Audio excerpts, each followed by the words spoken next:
பச்சை கலர் கண்ணாடி வாட்சி கீச்செல்லாம் கட்டிட்டு போய் ஒருத்த வீட்டு கதவு தட்டினானா? ஏன் ஏன் சார்? ஏன்னா அவங்க வீட்டுல காலிங் பெல் இல்லையா? இதான் சார் தூக்க.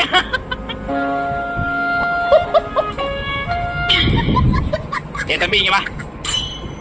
ஏச்சி நீல உட்காரு. நீ வாப்பா.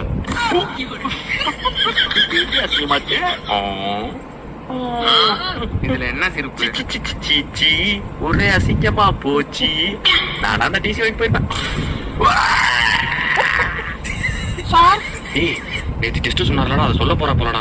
இருக்கடா இன்னைக்கு டெஸ்ட் சொல்றேன்டா, பாருடா இன்னைக்கு. சார் சார் சார் என்ன கண்டுகளை பாக்குறானா? பாக்குறானே சார், இவன் வேற சிரிக்க ரெடியா இருக்கானே. சார் ஏச்சி அமைதியாரு, சும்மா நோய் நோயிட்டு. ஐயோ பெருத்த அவமானம் ஆச்சு. ஐயோ மூடிட்டு இருந்திருக்கலாம்.